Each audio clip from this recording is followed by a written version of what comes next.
দিনাজপুর 2 আসন বিরল এবং বোচাগঞ্জ, এই আসনে বিএনপির মনোনীত প্রার্থী সাদিক রিয়াজ চৌধুরী পিনাক তার মনোনয়ন বাতিলের দাবিতে বীরগোল বোচাগঞ্জের যে 3 জন প্রার্থী রয়েছেন যারা মনোনয়ন পাননি তারা লাগাতার কর্মসূচি শুরু করেছেন। আজকে দিনাজপুর প্রেস ক্লাবের সামনের সড়কে বীরগোল বোচাগঞ্জের যারা ভোটার এবং নাগরিক তারা কিন্তু এখানে দেখতেছি দীর্ঘ লাইনে দাঁড়িয়ে তারা প্রতিবাদ সমাবেশ করছেন। 3 জন প্রার্থীর মধ্যে সমন্বয় আছে।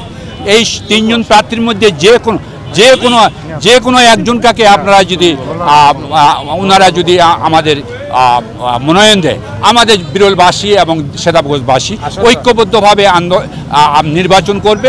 নির্বাচনে আমরা বিপুল ভোটে বিজয়ী হব। বিগত সময় থেকে আমরা দেখেছি যে উনি আওয়ামী লীগের সাথে আঁতাত করে চলেছেন। এই আসনে আওয়ামী লীগের সাথে আঁতাত করার ফলে দেখেছি যে বিগত সময় ওনাকে জেল জুলুমের অত্যাচারের শিকার হতে হয় নাই, বা বিগত সময় ওনাকে আমরা কেন্দ্র ঘোষিত যে কর্মসূচি, বাংলাদেশ জাতীয়তাবাদী দলে যে কেন্দ্র ঘোষিত কর্মসূচি, সেই কেন্দ্র ঘোষিত কর্মসূচিতে আন্দোলন সংগ্রামে তাকে আমরা সম্মুখ সারিতে আমরা কখনো দেখি নাই। আমরা আওয়ামী লীগের দোসর পিনাক চৌধুরীকে নমিনেশনে মানবো না, এটাই আমাদের শেষ কথা। যাকে বিএনপি থেকে মনোনয়ন দেওয়া হয়েছে সাদিক রিয়াজ পিনাক চৌধুরী, তাকে তার মনোনয়ন বাতিল করে তারা বলছেন যে 3 জন রয়েছেন বজলুর রশিদ, মোজাহার ইসলাম এবং মঞ্জুরুল, যে কাউকে দিলে তারা সন্তুষ্ট হবে বা তার পক্ষ নিয়ে তারা কিন্তু এই দিনাজপুর যে 2 আসন বিরল এবং বোচাগঞ্জ তারা এখানে ভোট করবেন।